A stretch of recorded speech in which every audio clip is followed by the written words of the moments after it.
Arsenal versus Atletico মাদ্রিদের second leg আজকে champions লিগের সেমিফাইনালের ফার্স্ট লেগ গত সপ্তাহেই কিন্তু হয়ে গিয়েছে এবং সেই ম্যাচ ড্র হয়েছিল 1-1 গোলে।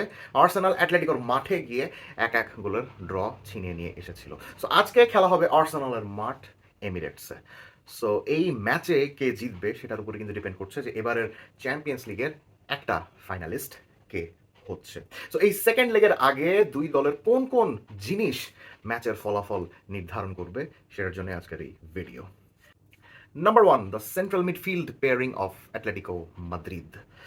আপনারা জানেন ফার্স্ট লেগে অ্যাটলেটিকো মাদ্রিদ সেন্ট্রাল মিডফিল্ডে যে দুজনকে খেলিয়েছিল তারা ছিলেন কোকে এবং জনি কার্দোসো। 4-4-2 ফরমেশনে দুজন সেন্ট্রাল মিডফিল্ডার ছিলেন, তবে দুজনের পারফরমেন্স দেখে সেরকম আউটস্ট্যান্ডিং কিন্তু মনে হয়নি। ফার্স্ট হাফে তো একদমই নয়, সেকেন্ড হাফে কম্প্যারেটিভলি তারা বেটার খেলেছিলেন, কিন্তু সেটা আর্সেনালের মিডফিল্ডের সঙ্গে কম্প্যারেবল কোনোভাবেই ছিল না। So Diego Simeone needs to sort this out যে তার মেইন সেন্ট্রাল মিডফিল্ডের পেয়ারিং কে হবেন। সবচেয়ে ভালো হতো যদি পাবলো ব্যারিয়াস খেলতে পারতেন।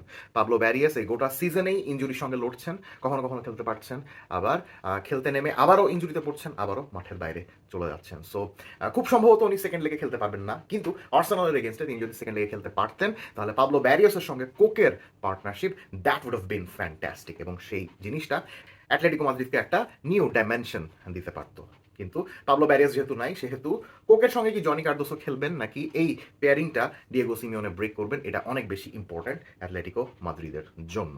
এখন আমি পার্সোনালি চাই যেন ডিয়েগো সিমিওনে এই পেয়ারিংটা যেন না খেলায়। সেক্ষেত্রে কোকের সঙ্গে যদি মার্কোস ইয়োরেন্তে খেলেন তাহলে আই গেস একটু বেটার হতে পারে in terms of ball carrying and pressing. Marcos Llorente is a pressing monster, আপনারা সবাই জানেন, এবং তার বল ক্যারিংও অনেক দুর্দান্ত।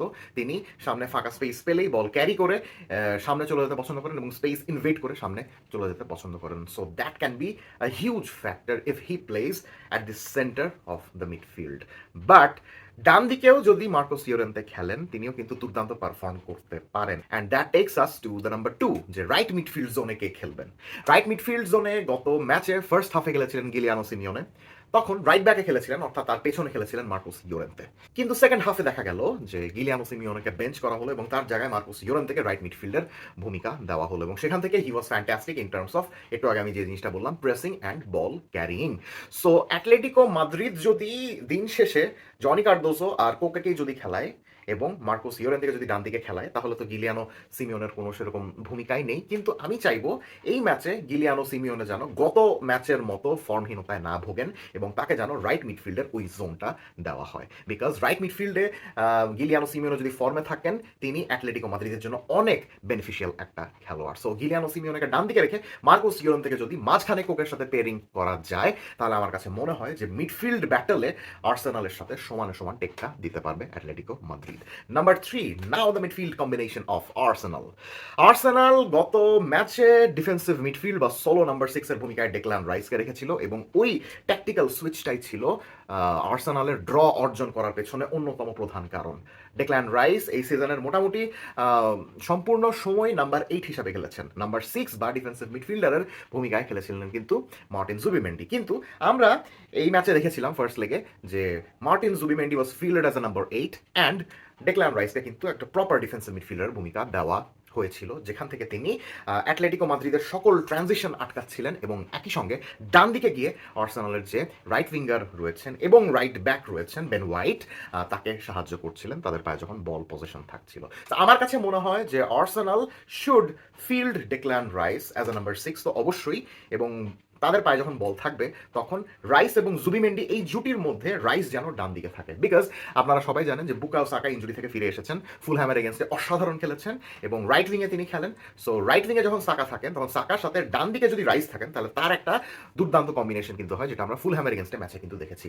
So Arsenal needs to use that Saka Declan rice combination. যদি এটা তারা ঠিক মতো ইউজ করতে পারে তাহলে অ্যাটলেটিকো মাদ্রিদের লেফট সাইডে অনেক বেশি যন্ত্রণার সৃষ্টি করতে পারবে তারা। So this needs to be done by Arsenal.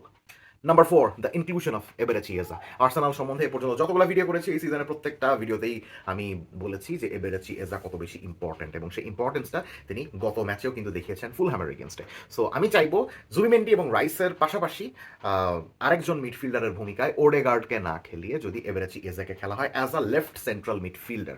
Arsenal যদি 4-3-3 ফরমেশনে খেলে তাহলে নাম্বার 6-এর ভূমিকাতে রাইস থাকবেন, ডানে জুবিমেন্দি থাকবেন, বামে থাকবেন এবারে চিয়েজা, এবং তিনি যদি বামে সেন্ট্রাল মিডফিল্ডারের ভূমিকাতে খেলেন এবং সামনে যদি লেফট উইংয়ে গ্যাব্রিয়েল মার্টিনেলি খেলেন, তাহলে এই কম্বিনেশনটা কিন্তু আর্সেনালকে অনেক ক্ষুরধার করতে সাহায্য করবে।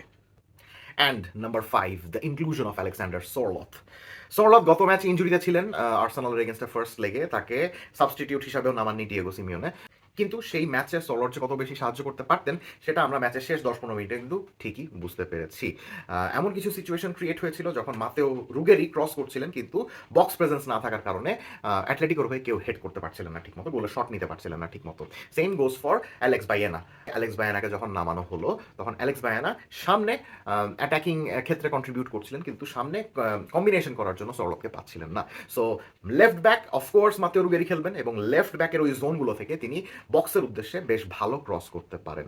সো ওই ক্রসে হেড করার জন্য হলেও কিন্তু ম্যাচের শেষ দিকে হলেও আলেকজান্ডার সোরলথকে নামাতে হবে, এবং ওই কম্বিনেশনটা ডিয়েগো সিমিওনোকে ইউজ করতে হবে। যদি তারা ইউজ করতে পারে, that can be an x factor in this match.